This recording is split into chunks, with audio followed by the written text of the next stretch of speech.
साल 1748 था। उत्तर भारत के एक घने जंगलों के बीच बसा एक समृद्ध राज्य था रक्तगढ़।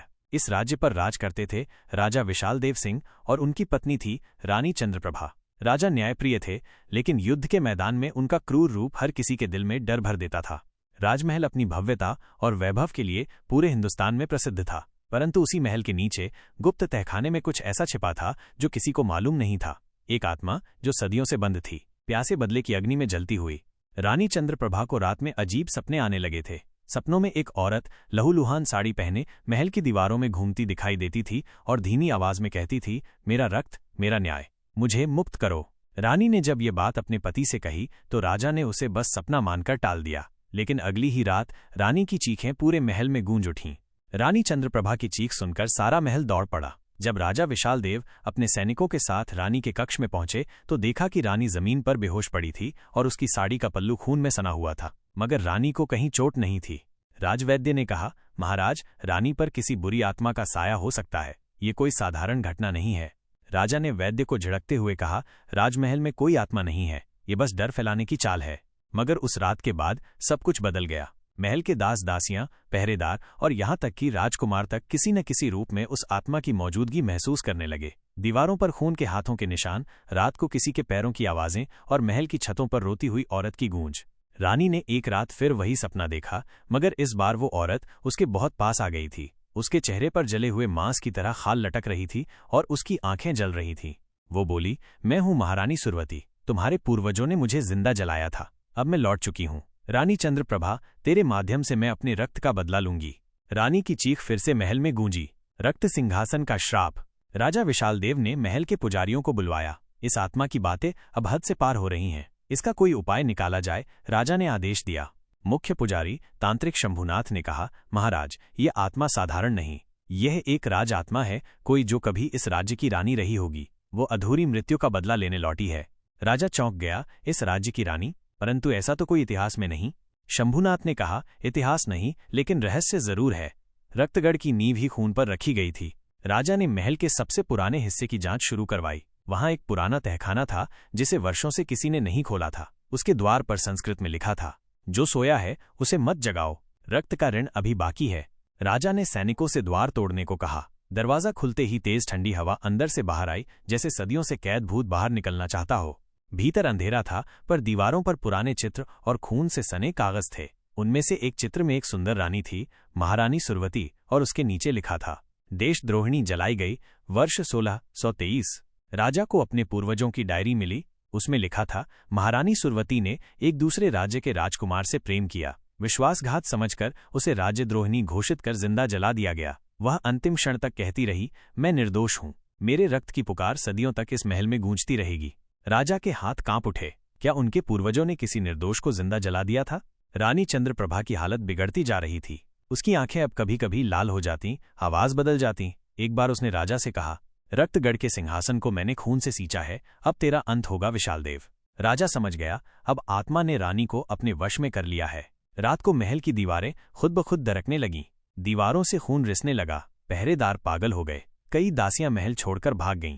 राजा ने पूरे राज्य में ऐलान कर दिया, जिस किसी के पास आत्माओं से मुक्ति का ज्ञान हो वो रक्तगढ़ आए, राज्य संकट में है। रात के तीसरे पहर राजा विशाल देव एक और सपना देखता है। सपने में वही आत्मा महारानी सुरवती एक शमशान के बीच खड़ी थी। उसके चारों ओर अग्नि की ज्वालाएं उठ रही थीं और वो चिल्ला रही थीं, मुझे न्याय दो विशाल देव, मेरी राख तुम्हारे महल में बसी है। जब तक न्याय नहीं होगा, रक्त सिंहासन पर कोई नहीं टिकेगा। राजा पसीने से भीगा हुआ उठा। वो जान चुका था कि आत्मा अब सिर्फ डराने नहीं बल्कि राज्य को खत्म करने आई है। राजा ने पूरे राज्य में संदेश भेजा, जो कोई भी इस श्राप से हमें मुक्ति दिला सकता है वो रक्तगढ़ आए, उसे सोने का खजाना दिया जाएगा। 3 दिन बाद एक अघोरी महल पहुंचा। उसका नाम था गहना बाबा। बिखरे बाल, जलते हुए मृतिका चिन्हों से सना शरीर और आंखों में गहराई, मानो वो आत्माओं से बातें कर सकता हो। गहना बाबा ने आते ही कहा, रानी चंद्रप्रभा अब नहीं रही, उसमें सुरवती समा चुकी है। अब तुम समय से दौड़ रहे हो राजा। आत्मा को नहीं रोका गया तो पूरा रक्तगढ़ राख में बदल जाएगा। अघोरी बाबा ने महल के प्राचीन हिस्से में एक यज्ञ शुरू किया। वहां की दीवारें कांपने लगीं। अचानक एक पुरानी पेंटिंग फट गई और उसमें से धुआं निकलने लगा। धुएं में सुरवती की आंखें चमक उठीं। गहना बाबा बोले, यह आत्मा अब खुद को रानी मान चुकी है। अब इसका केवल एक उपाय है, उस स्थान को ढूंढना जहां सुरवती की असली राख छुपी हुई है। अगर वो राख सही तरीके से विसर्जित न की गई तो आत्मा कभी मुक्त नहीं होगी। राजा बाबा और उनके साथियों ने पुराने राज्य के शमशान घाट की ओर प्रस्थान किया। वहां एक टूटी हुई समाधि मिली जिस पर कोई नाम नहीं था, लेकिन उसके पास खुदी थी एक पंक्ति, न मैं दोषी थी न मैं रानी, फिर भी भस्म हुई स्त्री हूं मैं। गहना बाबा ने आदेश दिया, समाधि खुदवाओ। जैसे ही खुदाई शुरू हुई, जमीन से एक थैली निकली जिसमें इंसानी हड्डियां और राख थीं, और उसके साथ एक सोने की चूड़ी जिस पर खुदा था सुरवती।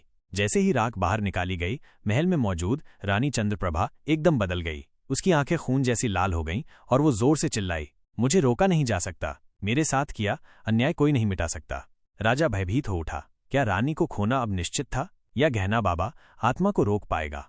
महल में रानी चंद्रप्रभा अब पूरी तरह से सुरवती की आत्मा के वश में थी। वो शाही पोशाक में, खुले बालों में महल के सिंहासन पर बैठी थी और कह रही थी, ये सिंहासन अब मेरा है, मैं फिर से रानी बनी हूं और अब ये राज्य मेरे नियमों से चलेगा।